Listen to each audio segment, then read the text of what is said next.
Good morning, Teach Better family. Welcome to Teach Better Today, where we are live every single morning, hopefully dropping something inspirational, wonderful, with a little bit of banter. My name's Katie Miglin. That's Ray Hewart.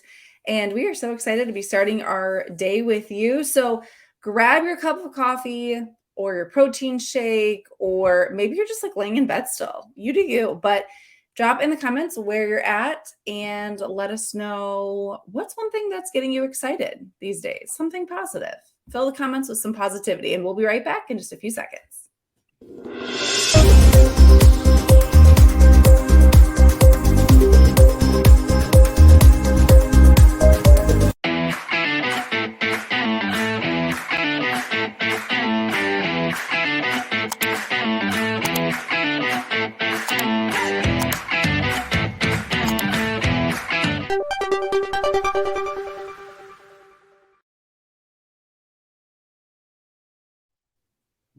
Good morning, friends. Welcome to Teach Better Today, where we go live every single morning, Monday through Friday, on all of our social media platforms.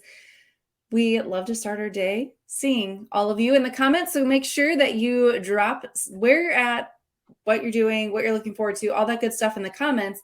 But if you're listening on our podcast, welcome, and we are excited to spend a little bit of time with you. Good morning. Yeah, I'm going to follow.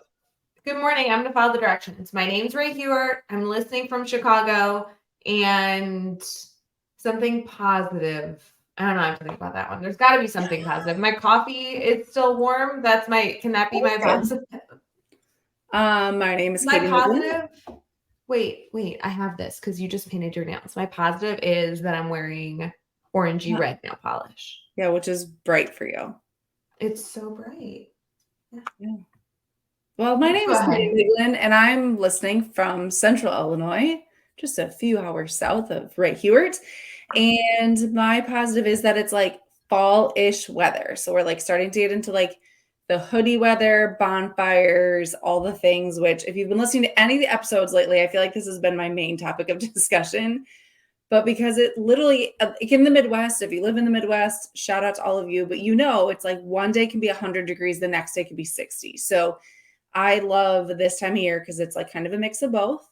So we need to make sure we maintain a certain temperature. I don't want to go any lower. Just saying. Are you going to show off your nail color too, since you just painted that? I did just paint them. Pretty pink. Okay, so what's the perfect weather? Like, what's the perfect degree? I would love to see that in the comments because I'd love to hear your positives, but really positives are great, but I would much rather hear what your perfect degree temperature is. I think mine changes. It changes because you like the 4 seasons, which is surprising because I think you only like 2 seasons.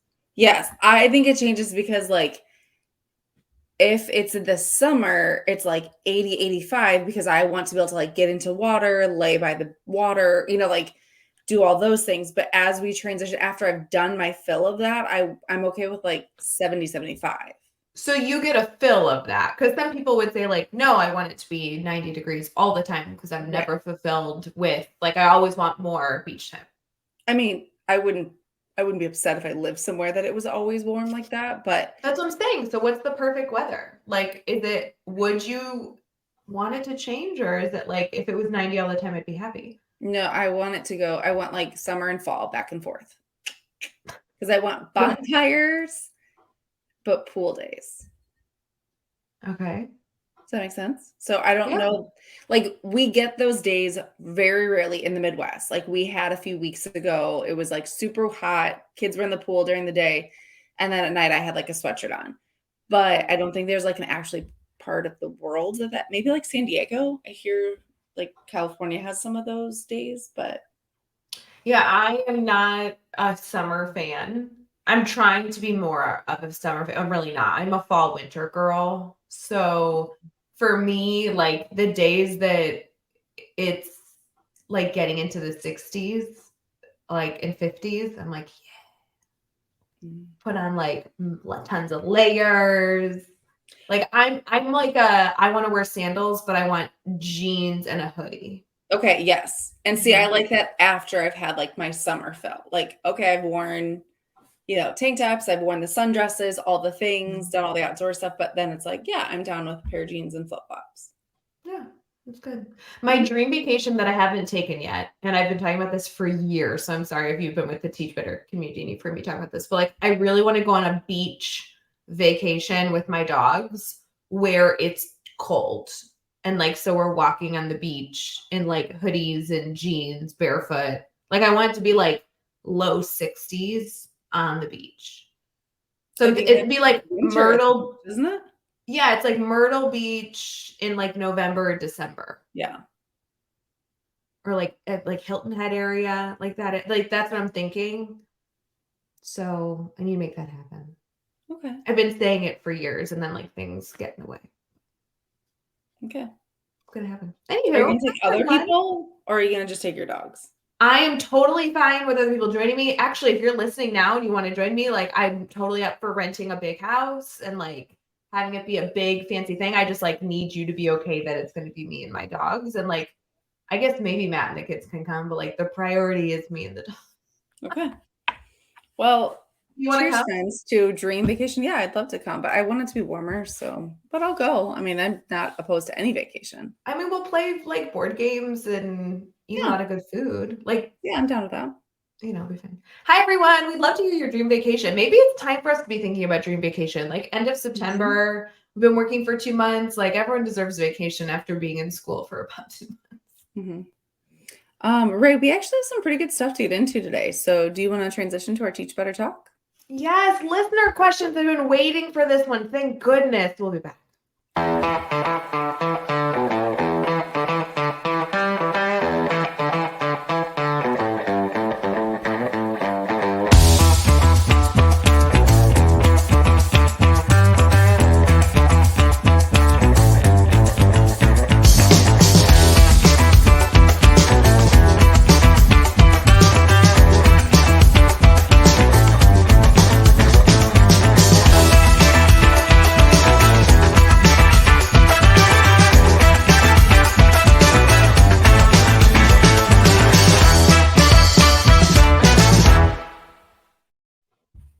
Good morning and welcome back to Teach Better Today. I'm Katie Miglin and this is Ray Hewer, and we are excited to hopefully be starting your day with you. But if you're listening on our podcast, shout out to you. Make sure that you head to the review section, leave us a 5-star review and some comments. And we'd love to hear kind of what you've listened to. How do you listen to us? Are We're you gonna Yeah, let us know how you listen to us in the comments, but also we're gonna read the reviews, like, on a future episode. So maybe we'll be able to give you guys a shout out there you go. in a future But episode. yeah, I would love to know, like, are you listening to us on your drive to school? Are you listening to us as you work out? Kind of whatever. How do Ooh. you listen to us? So we are going to get into what is kind of like meat and potatoes, chips and salsa. I don't know. I think it's had a couple different names, but Yeah, this I is think chips and salsa stuck with the most people when we surveyed. okay, perfect. So we're gonna do the chips and salsa. I prefer a side of guac and queso. But this is where we kind of provide some education, like value, give you some food for thought so that you can kind of leave with some thoughts on things that maybe you want to implement in your classroom or your school. But today I'm excited because we're getting into a listener question. This was given to us in our private Facebook group. If you have not joined, strongly recommend. Such good conversation. So many great educators who are just looking to help each other, which is always so fun. But this particular person asked a grid question, which we see this, right? Like there's tons of grid questions that come in. We travel all over and do trainings. And so sometimes teachers like dabble in the grid method in their classrooms or their schools. And then as they're living it, they start to develop the questions, which makes sense. This question I love because it is something that we talk about, but we don't spend a ton of time necessarily like explaining. But the question is, how do you foster collaboration using the grid in your classroom? And again, it's something that we bring up. We see it, we know it exists, but like if you're really struggling with like how to kind of foster that collaboration piece and not necessarily force your students, but provide them authentic opportunities, it is something you want to be intentional about and actually plan. So, Ray, what's your like initial thoughts on that answer? Yeah, it's interesting. When I read that question, I actually thought they were talking about collaboration teacher to teacher with the grid, but focusing in the classroom is a way more like detailed question. I love that we're getting into this. So I apologize that I read it wrong. I'm super excited to talk about this now. But I will say I think that there's a common misconception with self-paced learning, meaning independent learning. Yeah. Like there's this misconception that if you're doing mastery learning where students are learning information at their own pace and only moving forward to new content when they're ready, that it must be in isolation, solo, on your own. And yet, we all know that that's not a successful classroom. Like collaboration must be a component of your classroom that has students talking with one another and discovering together are more effective classrooms. So you don't get rid of one good component because you're adding in another good component. You have to figure out a way to keep them both so that you can create the most cohesive and dynamic environment. So there's so many ways to add collaboration. I think that starting us off, it's kind of like the two ways that you can have students collaborate. One is forced collaboration and one is optional collaboration. So optional collaboration is essentially facilitating a classroom where if it's not an assessment, maybe you're allowing students to work together on assignments or collaborate on just random things in the grid. Like they want to sit next to their friends and they want to work together. Maybe you have some restrictions, like if it's an assessment, they can't do that, but otherwise you're all right with it. Finding some ways where it's an optional element. Forced collaboration, which sounds really aggressive, but I don't, this is how I describe it all the time, is it's something in the grid that they need to have a collaborative group to complete. So maybe they get to an activity and they need to have 3 to 4 people in a group. There's some way that they signify in the classroom, hey, I'm ready for a group to be formed. And then until that group is formed, because they can't do that activity, maybe they move one more step in the grid, they get working. And then when that group is formed, they go backwards and they do that collaborative activity. So it's kind of this blending of when you facilitate it being a requirement versus when you facilitate it being an option that I think can kind of get teachers started with this. What is your typical suggestion for this piece, Katie? I agree. I think when you're looking at what's the purpose of the collaboration, right? Like, do you want it to be a set activity or a set thing that students need to hear different perspectives? Well, then making sure that that is articulated. So if you're really thinking, okay, they are going to do this activity, they're going to benefit from having multiple voices at the table, then we want to make sure that we are actually setting them up for that. We don't want it to appear optional. But then at the same sense, like what you said, it's okay to have some things that are like independent only, because like I always used to frame it, I want to know what's in your brain, not what's in someone else's brain.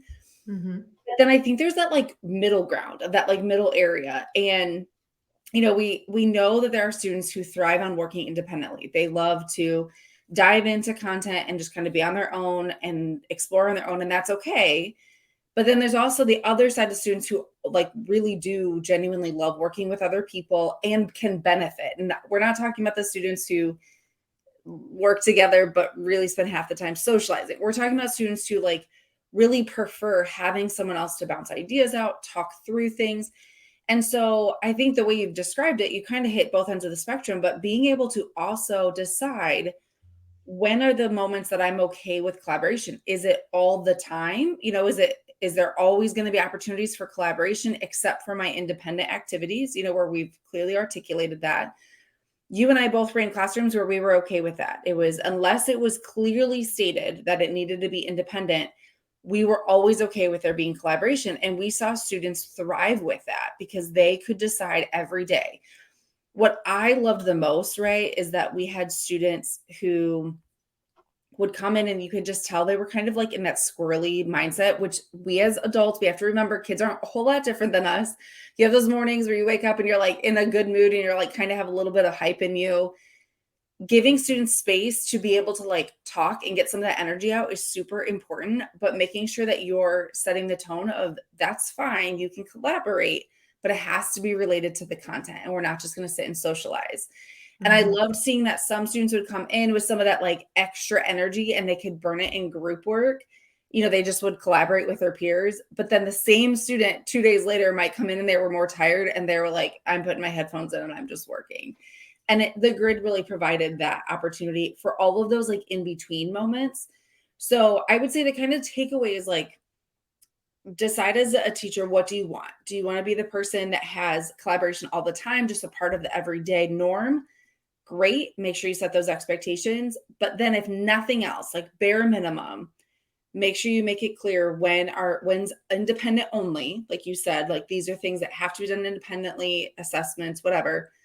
And then what are things that are forced collaboration? So, the kids who will never ask someone to work together, how can we make sure that they still are gaining something from the peers in their classroom and clearly articulating those norms as well?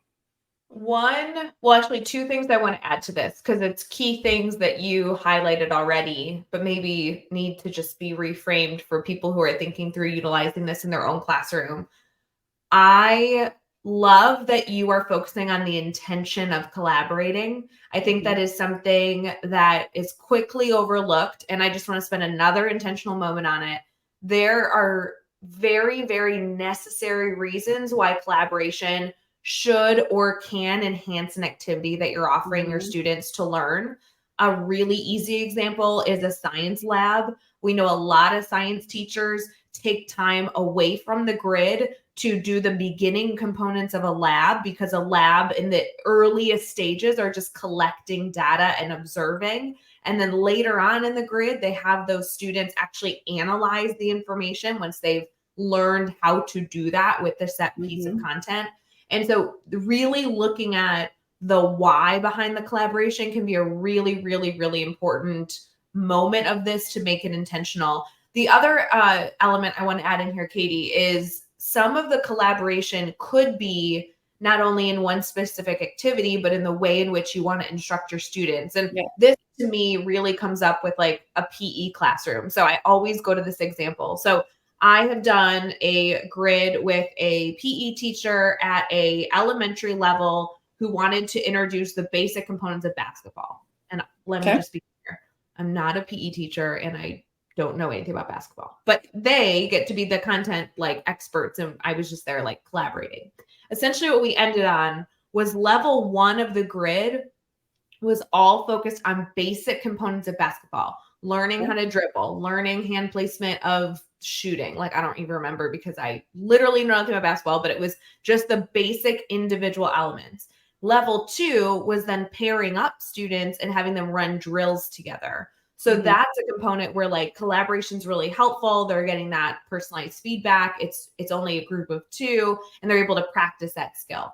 Level 3 was then looking at how you could utilize all those skills to get into like small little games. So they did much larger groups and they actually ran like games throughout the level. And then in level 4, they did a tournament, which was super fun. The PE teacher was really excited to do that. So, and I think their level 5 was like exploring how professionals train or anyway, but it was really interesting to see that actually the grid had the majority of the grid being forced collaboration. We were doing some sort of drills or some sort of teamwork, but that first level didn't include any collaboration that was forced. It was all optional because it wanted to really solidify the foundational skills of the game first. So there's so many different ways to look at this.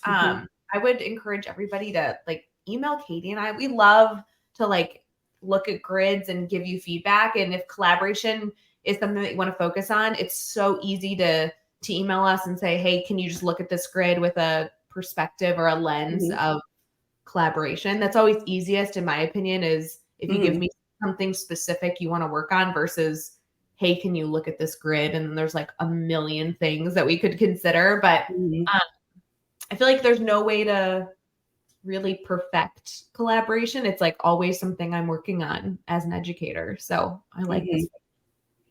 But also make sure that you're kind of freeing yourself of like, it's not going to happen overnight. So while we talked that we had a lot of collaboration in our classroom, it didn't necessarily happen the next day. It took time. Students needed to feel comfortable because they sit in a lot of classes, depending on what grade level they're in. They might have sat in a lot of classes where they can't naturally work with other students just on the day-to-day.